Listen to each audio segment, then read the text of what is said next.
Olá, seja bem-vindo ao meu canal. Eu sou o professor Pedro Júnior e hoje a gente vai estar falando, dar uma continuidade ao tema sobre prevenção para investimento. E hoje o que a gente vai estar falando? Especificamente, qual que é o tratamento que tributário e contábil que tem que ser dado para a subvenção para investimento por força da edição da Lei 14.789 de 2023. Nós já temos um vídeo a respeito desse tema, que deu um panorama geral, e hoje eu vou tratar especificamente em relação a questão de como fica o tratamento tributário e contábil, né, em relação à subvenção de investimento decorrente dos incentivos fiscais de ICMS. É uma dúvida que está atormentando o mercado e os contribuintes. O pessoal com muita dúvida se o crédito presumido vai ter que discutir judicialmente novamente, eu tenho uma decisão transitada julgada, o que eu faço, o que eu não faço, e em relação também aos demais incentivos fiscais. Então, se você ainda não é inscrito no canal, se inscreve, ativa as notificações, compartilha esse vídeo, caso você ache interessante, e para ajudar o desenvolvimento do canal, porque o seu apoio é bastante importante. Bom, então, qual que é o objetivo desse nosso bate-papo, desse vídeo, gente? É falar como ficam os incentivos fiscais de ICMF e de ICMS e a subvenção de investimentos com a Lei 14.689 de 2023. Né? Então, existe uma dúvida muito grande em relação a esse assunto, né? A intenção do governo, lógico, que é tributar, porque o entendimento é legislação nova, novas regras, então mudou tudo aquilo que você tinha com a 14, 12.973, decisão da STJ, não vale para essa nova regra. E então a gente tem que analisar de uma maneira bastante é, científica se isso é correto ou não. Né? Então, antes de poder avançar, vamos relembrar alguns conceitos, né, para poder entender se isso se aplica para subvenções de investimento ou não, né, porque a gente vai ver que nas decisões do STJ há uma diferenciação entre o tratamento tributário, né, para o crédito presumido e tratamento tributário para isenção, não incidência, redução de base de cálculo e diferimento. Né? Então, mas para que a gente possa evoluir no tema, a gente tem que relembrar os conceitos. Então, o que é o crédito presumido ou crédito otorgado, né? No caso do ICMS, é um mecanismo utilizado pelo Estado, pelo Distrito Federal, que são os entes competentes para poder cobrar o ICMS, enquanto a reforma tributária não extinguir o ICMS totalmente, a gente tem esse período de transição, vamos lembrar disso, para desonerar o contribuinte da carga tributária incidente na operação praticada. Não é um crédito diretamente da entrada de mercadoria, tributada pelo ICMS, estabelecendo apenas uma presunção de crédito de ICMS sobre valores apurados com base nas operações efetuadas pelo contribuinte. Então, o que acontece? Não é o crédito gerado na operação de entrada, porque na operação de entrada tem o crédito, né, decorrente daquela operação. Só que o Estado, para poder incentivar os contribuintes a ir para aquele Estado, a desenvolver suas atividades para instalar mais operações, para acumular operações, o que ele concede? Concede um crédito presumido. Eu te dou algo a mais. Eu te dou um valor a mais para você utilizar e você poder compensar quando você fizer o pagamento do ICMS, quando você vender o produto. Né? Então, esse crédito presumido vai gerar um ativo por parte da o reconhecimento do ativo por parte da companhia, cuja contrapartida vai ser uma receita no resultado ou uma redutora de custo. Então, esse valor, né, seria uma subvenção para investimento, porque teria como finalidade a expansão, a implantação de determinada empresa lá naquele estado, e por força disso, ela não seria uma receita tributável, por força do que determina a Lei 12.903 de 2023. Né? Ou na verdade, por força do entendimento do STJ, né, que a gente vai falar dessa decisão, entendeu que isso, a tributação violaria o Pacto Federativo. Aí nós temos a isenção. O que é a isenção? É definido como dispensa legal do pagamento de tributo, sendo hipótese de exclusão do crédito tributário de acordo com o CTN. Sendo assim, apesar do ente tributante ter a competência para instituir determinado tributo, através de uma lei específica, ele opta pela dispensa do pagamento em determinadas situações. Então, ocorre o fato gerador, dando causa de incidência do imposto e surgimento do crédito tributário, mas por força de lei seja possível ficar dispensado do pagamento. Então, o que é a isenção? É o Estado abrir mão, né, da cobrança daquele tributo. Então, há o fator gerador, há no caso do ICMS, a saída da mercadoria, a, a prestação de serviço interestadual, de serviço de comunicação ou de transporte. Então, existe o fato gerador, mas o ente, né, que deve cobrar o tributo dispensa o contribuinte do seu pagamento, né? Isso pode ser por segmento, pode ser por atividade, né? Então, ou por produto. Então, a isenção, o legislador ele pode escolher por que ele quer abrir mão disso aí. Então, quando ele fica dispensado do pagamento desse tributo. Então, qual que é a discussão em relação a isso, né? Isso, a isenção pode ser caracterizada como uma subvenção para investimento? Existe o reconhecimento de uma receita por parte do contribuinte por força, né, ser isento do pagamento daquele tributo? Então, a gente vai verificar que contabilmente existe uma dificuldade de você reconhecer essa receita, porque na verdade você não tem o tributo, você não tem o passivo correspondente. Então, não há sentido em você reconhecer uma receita. O que alguns fizeram, né, por força, né, do CPC 07, com base com embasamento do CPC 07? Eu vou reconhecer a receita e uma despesa correspondente. Então, gera um ativo, né, com uma receita no resultado, em passivo com uma despesa no resultado, que o efeito acabaria sendo zero, só que daí eu me beneficio da dedutibilidade dessa despesa e beneficio da não tributação dessa receita. Então, do ponto de vista técnico, né, o entendimento de uma corrente é que isso não estaria correto. Eu, particularmente, concordo com esse entendimento, então não faria sentido fazer o reconhecimento desse passivo desse ativo por força da isenção, né? Então isso, apesar de poder ser entendido como uma subvenção para investimento, não tem como você reconhecer essa receita. Então quem fez isso teve alguns problemas, né? E aí o STJ fala que você até poderia se beneficiar, né, da não tributação desde que você contabilize isso como reserva. Então a gente tem um problema, né, tem um problema aí técnico de reconhecer essa receita e temos o problema do passivo, né, que já é uma despesa que você teria um problema da dedutibilidade, porque essa despesa não existe. Tem a questão da não incidência, que ocorre sempre que não foi possível enquadrar de acordo com a legislação de determinada situação com passivo de tributação, ou quando a lei a determinar expressamente, que é parecido com a isenção. Na verdade, a lei determina, não incide o tributo nessa operação, não incide o tributo, né, nessa situação, né? Então, também existe uma dificuldade de você fazer o reconhecimento contábil dessa receita e dessa despesa. Temos a questão da redução de base de cálculo, também é um benefício fiscal concedido pelo fisco, que tem como principal objetivo reduzir a tributação sobre determinadas mercadorias de operação. É importante destacar que a alíquota do produto não se altera, o que ocorre é só a diminuição da base, que se verá de cálculo do imposto, onde essa redução corresponde a uma alíquota efetiva. Então, você tem uma redução da base de cálculo, né? Então, a base de cálculo que cheia seria 100, então se reduz, por exemplo, 30% dessa base de cálculo, você tem uma base de cálculo de 20. Então, na verdade, se aplica a alíquota cheia do tributo e tem, na verdade, um tributo menor para pagar.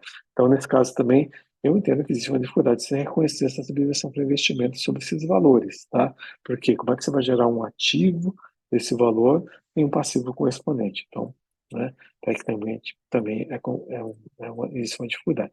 E o CMS diferido, que consiste na postergação do recolhimento do tributo, que é o famoso diferimento, ou seja, trata-se de transferir o lançamento do programa do CMS para etapa posterior ao conhecido fato gerador da obrigação tributária. Na verdade, você passa por outra etapa da cadeia produtiva. Então, também, eu entendo que tecnicamente existe uma dificuldade de você fazer o reconhecimento contábil dessa subvenção de investimento sobre o diferimento do ICMS, né? E aí, o que a gente precisa relembrar, né? Que eu já falei no vídeo passado, mas vamos relembrar. Então, qual que era o tratamento tributário antes e depois da Lei 14.789 da subvenção para investimento? Então, pela Lei 12.973 de 2014, a receita da subvenção de investimento, ela era uma exclusão do imposto de renda e da contribuição social sobre o lucro, então era uma receita contábil, não era tributado pelo IR e pela CS, que era uma exclusão da sua base de cálculo, não incide PIS/COFINS por força do que a lei expressamente assim determina, e qual que é a condição para que isso não seja tributado? Você tem que manter isso em reserva de incentivos fiscais. Então, você contabiliza a receita, e essa receita depois é destinada para a reserva de incentivos fiscais. E o que mudou com a Lei 14.789 de 2023? A receita para a subvenção de investimento, ela vai ser tributada pelo IR, CS, PIS, COFINS, né? Então passa a ser tributado. Em relação à tributação do PIS e da COFINS, existe, eu acho, uma discussão em relação a isso, porque isso não seria uma receita nova, não se representaria um ingresso de receita nova, portanto, não, eu entendo que não seria tributado pelo PIS e pelo COFINS, né? Mas a Receita entende que a lei, né, 14789, deveria tributar. E para poder compensar a tributação desses valores pelo ISS, PIS e COFINS, você pode gerar um crédito fiscal sobre essa receita, né, aplicando a alíquota de 25%. E aí tem uma questão de problema do cálculo, que é só a receita vinculada à depreciação, então isso dificulta um pouco o cálculo desse crédito, né? A lei não fixa mais a necessidade de manter isso em uma reserva de incentivo fiscal, né? A única coisa que determina que você deve destinar ou não para a incentivo fiscal é o artigo 195A da Lei das SAs, mas não é uma obrigação, é uma opção da sociedade, né? E você tem que habilitar esse crédito junto à Receita Federal do Brasil, né? Para poder, a subvenção, para poder ter direito a ter esse crédito para poder fazer a compensação. E esse crédito pode ser compensado ou pode ser objeto de ressarcimento ou de restituição. Então, em linhas gerais, é o que mudou, né? Antes e depois da Lei 12.973 de 2014. E aí, como é que é a contabilização da subvenção para investimento? Então, com a Lei 14.789, mudou alguma coisa em relação à contabilização? Não. Você vai continuar se baseando no que determina o CPC 07, né? Então, do Comitê de Profissionais Contábeis, e essa receita de subvenção para investimento. Se você gerar o ativo, vai ser uma receita no resultado, então transita para o resultado, e posteriormente você vai contabilizar, destinar esse valor como reserva de incentivos fiscais. Então, é isso que determina o CPC 07, não mudou nada até a data da gravação desse vídeo. Em relação ao crédito tributário da subvenção, né, esse ativo que está sendo gerado, né, através da aplicação da alíquota de 25% sobre a receita da subvenção, ele vai gerar um ativo esse, né, que vai ser classificado como crédito tributário, então com a distribuição para investimento, cuja contrapartida é uma receita no resultado ou uma redutora de custo, né? Então, e essa receita, por força do que determina a Lei 12.973 de 2023, não é uma receita tributável para imposto de renda, para contribuição social, para o FII, pela COFINS. Então, basicamente, é a forma de contabilização que a gente tem dessa subvenção para investimento. Então, a contabilização não muda nada da receita da subvenção, CPC 07, e o ativo que eu estou gerando. Eu vou contabilizar com ativo cuja contrapartida é uma receita no resultado, receita essa não tributável.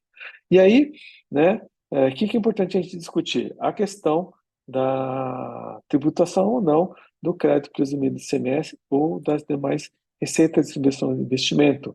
Isso deve ser tributado por força do que a Lei 12.973 de 2023 foi criada. Então, vamos relembrar o que o STJ decidiu no RESP 1517.492. Então, o STJ decidiu que o crédito presumido de ICMS não acompanha a base de cálculo do IRPJ e da CSL, né, porque isso violaria, né, o Pacto Federativo. Então, o STJ baseia sobre a possibilidade da União retirar por via oblíqua o incentivo fiscal que o Estado-membro do exercício de competência tributária otorgou, o Estado-membro concedeu incentivo fiscal relativo ao tributo de sua competência, está exercendo para que detém plena autonomia, por outro lado, a União, ao buscar tributar benefício fiscal concedido pelo Estado-membro, passa a intervir na autonomia estatal em clara invasão da competência acarretada fora ao princípio federativo. Então, por força do Pacto Federativo, a União não poderia invadir a competência do Estado e querer tributar um incentivo que o Estado concedeu, porque isso, na verdade, está estimulando, né, o desenvolvimento daquela região. Né? E o julgamento do recurso não levou em consideração o artigo 30 da Lei 12.903 de 2014. Né? A discussão foi antes disso. Então, por força desse entendimento, que seria uma exceção de imunidade tributária, o crédito presumido de ICMS não seria tributado, né, na vigência da Lei 12.973 de 2014. Isso muda alguma coisa em relação à Lei 14.793 de 2014? Eu entendo que não.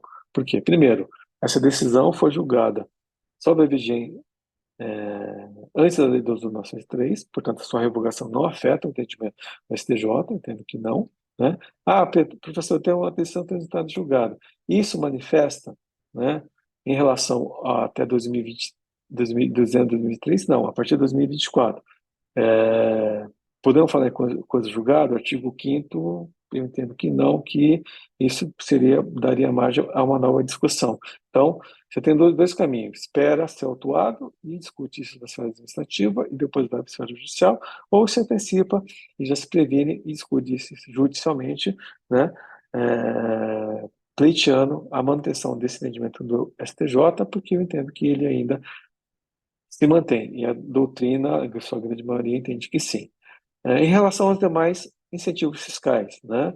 Então, o RESP 1945-110 do STJ, né, julgou, né, entendendo que crédito presumido do ICMS mantém o entendimento do RESP 1517-492, violação do Pacto Federativo, espécie de comunidade tributária, e, portanto, não tributa, né? E em relação aos demais benefícios fiscais, ou seja, redução de base de cálculo, isenção, redução de alíquota, diferimento, entre outros, poderia-se não tributar desde que o contribuinte mantenha isso em reserva, né, no patrimônio líquido. Então, apresenta um resultado como receita e mantém em reserva. Então, se o contribuinte fizer isso, não teria tributação. Com a revogação do artigo 30 do livro 973, então, isso muda um pouco o cenário em relação aos demais incentivos fiscais. Só que a gente tem que evoluir um pouco mais, né? O problema é um pouco mais embaixo. Esses outros benefícios fiscais, como eu coloquei para vocês quando a gente estava discutindo os conceitos, do ponto de vista contábil, eu vejo uma dificuldade grande em reconhecer isso. Então, você reconhecer a receita e reconhecer um passivo que não existe, porque a lei te dispensou de pagar aquele tributo, do Estado cobrar aquele tributo, então como é que você vai gerar um passivo, né, referente àquilo? Então, você resolve uma questão do ponto contábil, mas do ponto de vista jurídico tem um problema. Então, eu vejo dificuldade em reconhecimento disso e muitas empresas que fizeram isso foram autuadas, estão tendo problemas para poder regularizar essa sua situação. Então, para poder concluir, em relação aos incentivos fiscais decorrentes do ICMS, o que muda com a Lei 12.973 de 2023?